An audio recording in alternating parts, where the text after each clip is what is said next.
श्रीमद् गीता अष्टादश अध्याय मोक्ष संन्यास योग। श्लोक 11। न हि देहभृता शक्य त्यक्तुं कर्माणि शेषतः यस्तु कर्मफलत्यागी स त्यागीत्यभिधीयते।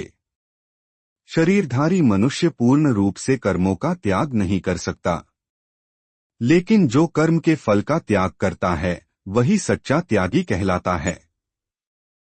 जीवन में उपयोगिता। यह श्लोक हमें सिखाता है कि जीवन में कर्म तो करना ही होगा, क्योंकि शरीर रहते बिना कर्म संभव नहीं है। लेकिन यदि हम हर कार्य को बिना फल की आसक्ति के करें और केवल कर्तव्य समझकर करें तो हमें शांति और मुक्ति का अनुभव होगा। इससे न केवल हम लोभ और मोह से मुक्त रहेंगे, बल्कि कार्य करते समय तनाव भी नहीं होगा। यही निष्काम कर्म का मार्ग है जो हमें सच्चे त्याग और आत्मिक शांति की ओर ले जाता है। श्लोक 12। अनिष्टमिष्ट मिश्रण च त्रिविधं कर्मणः फलम् भवत्यत्यागिना प्रेत्य न तु सन्यासिना क्वचित्। कर्मफल का त्याग न करने वालों को उनके कर्मों से शुभ, अशुभ और मिश्रित 3 प्रकार के फल अवश्य मिलते हैं, परंतु फल का त्याग करने वालों को कोई फल नहीं बांधता। जीवन में उपयोगिता। यह श्लोक हमें बताता है कि यदि हम कर्म को स्वार्थ और फल की अपेक्षा से करेंगे तो हमें सुख दुख और बंधन का सामना करना ही पड़ेगा। लेकिन यदि हम केवल कर्तव्य के भाव से कार्य करेंगे और फल की चिंता छोड़ देंगे तो कर्म हमें बांध नहीं पाएगा। यही मानसिक शांति और आत्मबल का मार्ग है। जीवन में यह दृष्टिकोण अपनाने से हम हर परिस्थिति को संतुलित मन से स्वीकार कर सकते हैं। श्लोक 13। पंचैतानि महाबाहो कारणानि निबोध में सांख्ये कृतान्ते प्रोक्तानि सिद्धे सर्वकर्मणां। हे महाबाहो, सभी कर्मों की सिद्धि के 5 कारण हैं। इन्हें सांख्य शास्त्र में विस्तार से बताया गया है। जीवन में उपयोगिता। यह श्लोक हमें सिखाता है कि कर्म की सफलता केवल हमारे प्रयासों पर ही नहीं बल्कि कई कारकों पर निर्भर होती है। इसलिए मनुष्य को परिणाम के अहंकार से बचकर केवल अपने कर्तव्य का पालन करना चाहिए। यह समझ हमें विनम्र बनाती है और असफलता में धैर्य तथा सफलता में संतुलन प्रदान करती है। श्लोक 14। अधिष्ठानम तथा कर्ता करणं च पृथग्विधम् विविधाश्च पृथक चेष्टा दैवं चैवात्र पंचमम्।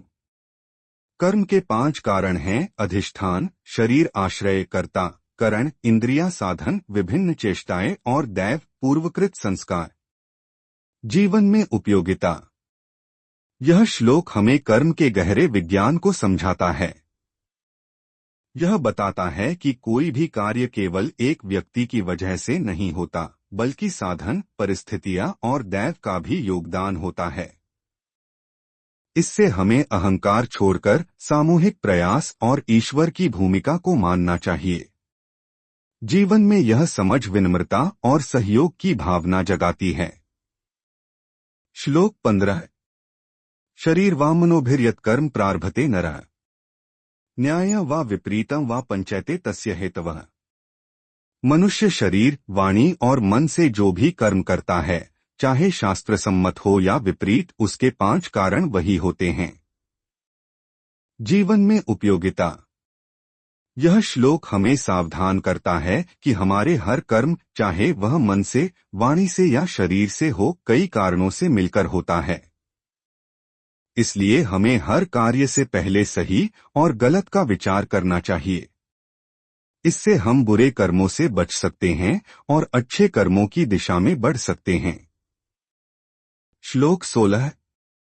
तत्रैवं सति कर्तारमात्मानं केवलन्तु यः पश्यत्यकृत बुद्धित्वान्न स पश्यति दुर्मतिः। जो अज्ञानवश केवल आत्मा को ही कर्मों का कर्ता मानता है वह दूषित बुद्धि वाला है और वास्तविकता को नहीं समझता। जीवन में उपयोगिता। यह श्लोक हमें बताता है कि आत्मा शुद्ध है और केवल साक्षी है, कर्ता नहीं। कर्म शरीर और इंद्रियों द्वारा होते हैं।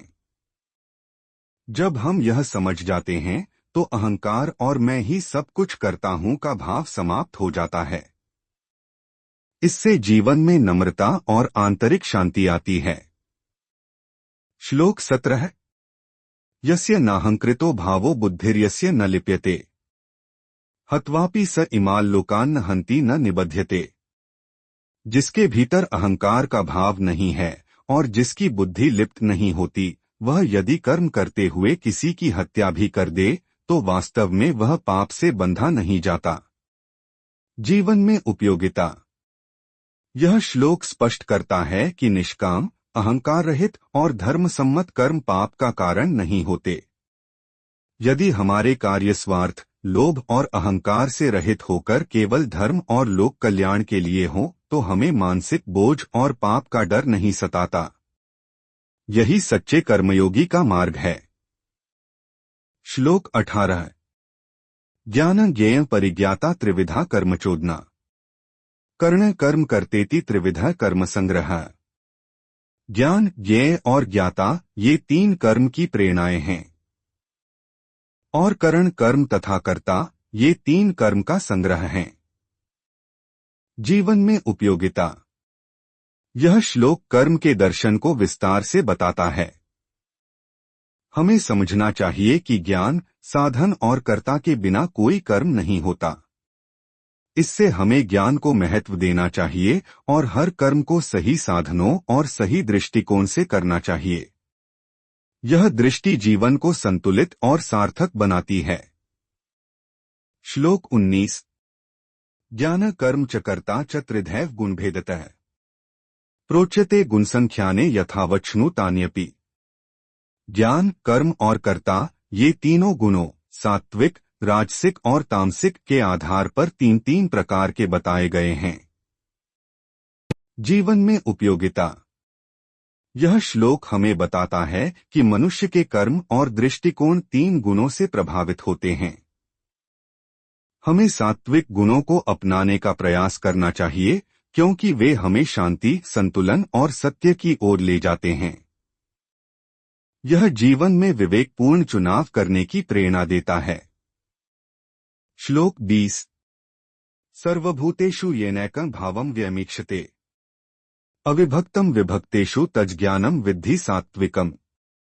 जो ज्ञान सभी प्राणियों में एक अविनाशी परमात्मा को अविभक्त रूप में देखता है, वही सात्विक ज्ञान है।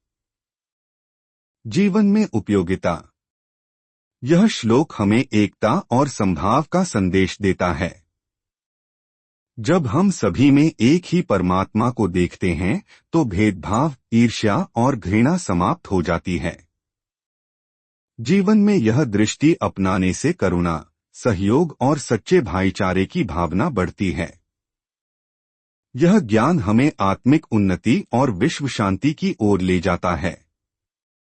ओम नमो भगवते वासुदेवाय।